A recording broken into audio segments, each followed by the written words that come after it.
Subscribe now and press the bell icon. Never miss an update.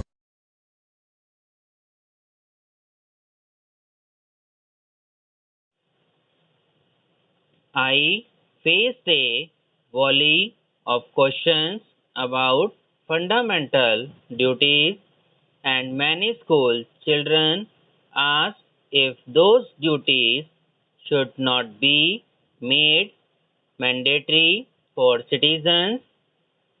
I was quite surprised when a girl student of class 11 asked if it would be correct to make it legally binding upon citizens to pay their genuine taxes, exercise their franchise, follow rules, and respect constitutional entities.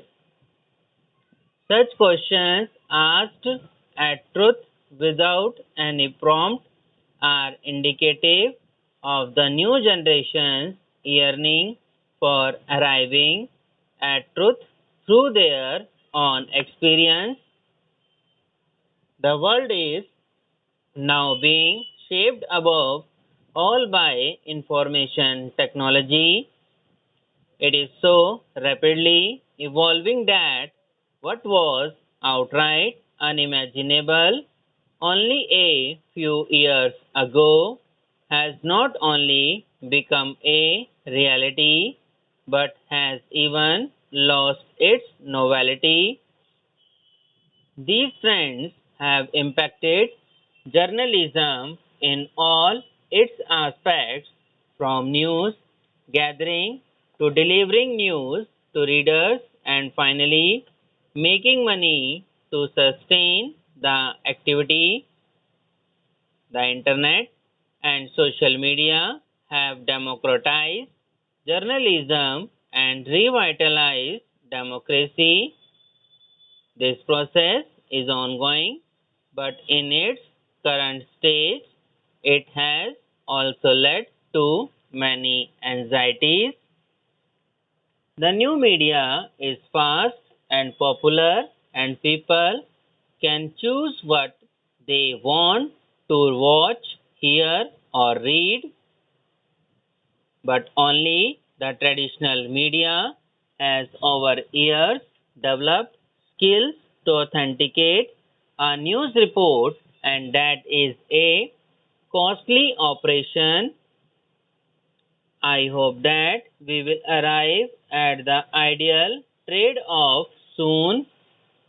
In the meanwhile, the traditional media will have to introspect on its role in society and find ways to earn the reader's full trust again. The project of democracy is incomplete without informed citizens, which means without unbiased journalism. Those at the helm of the Hindu know that their journey began with a hurdle 142 years back for a cause.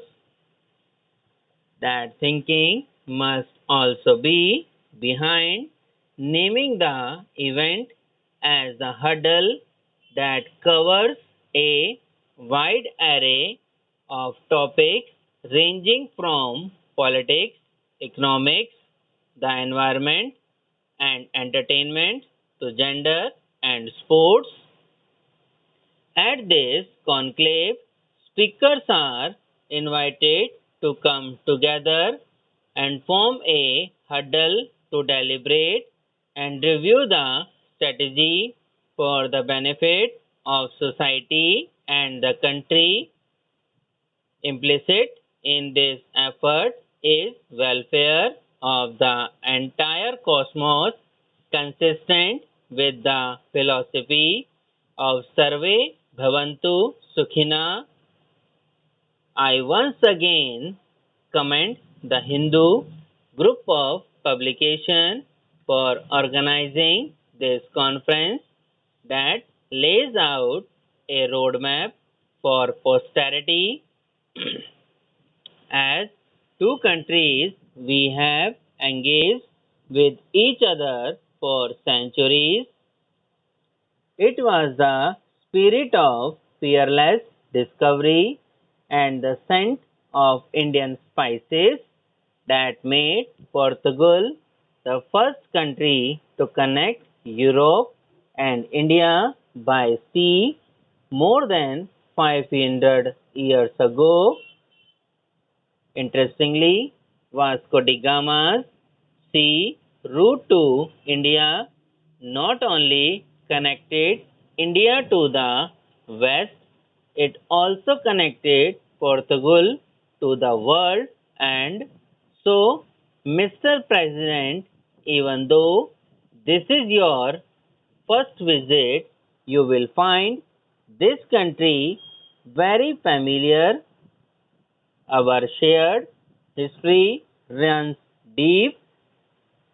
You will see its indelible imprint in the Portuguese name of the city you will visit tomorrow, Bombayam, in the stories of the famed Alfonso Mango, in the culinary delights of ananas and tomatoes brought to India by the Portuguese.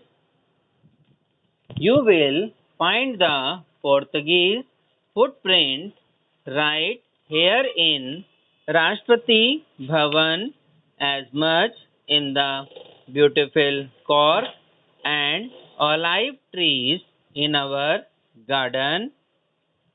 We find a deep imprint of India too in Portugal.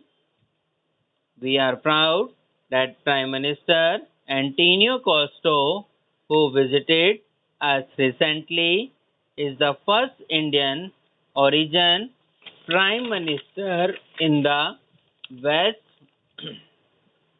India remains alive in Portugal in many other ways as well, through Gandhian thought and legacy and through yoga and spirituality.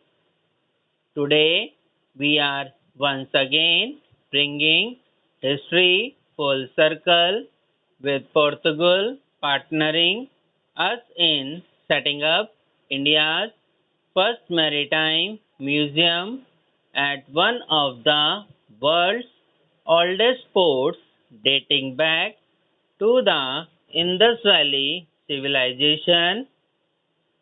At the same time, we are building a modern, forward looking partnership on the rich foundations of our shared history. We are strengthening our people to people ties with a migration and mobility partnership and incubating our ideas to build startup networks. Our businesses have joined hands in niche sectors like shipbuilding, aerospace, and defense. Our digital and renewable energy collaborations are breaking new grounds. Our global partnership has added depth to our multilateral engagement and to our common desire to fashion a multipolar world order.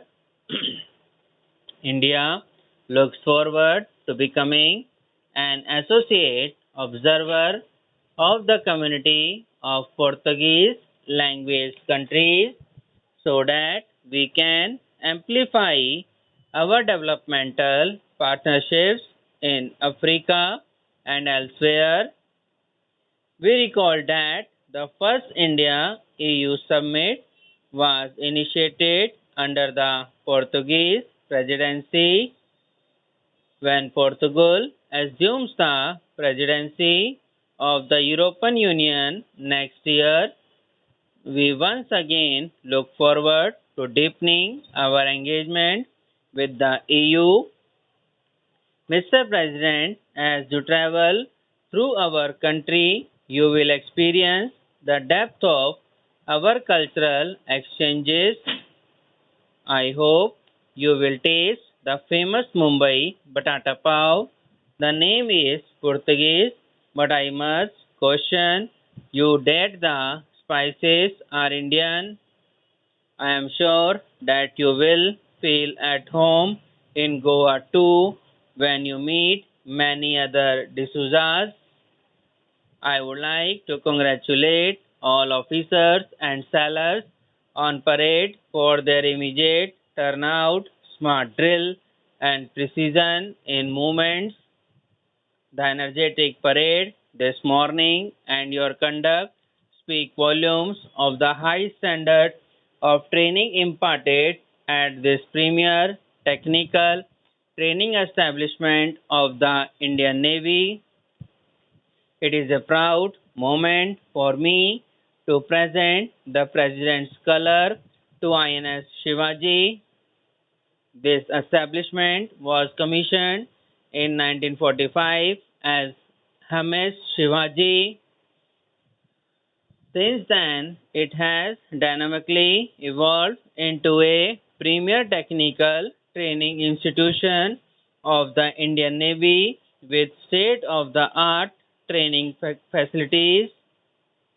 The institution has kept pace with the rapidly changing technologies in all aspects of marine engineering.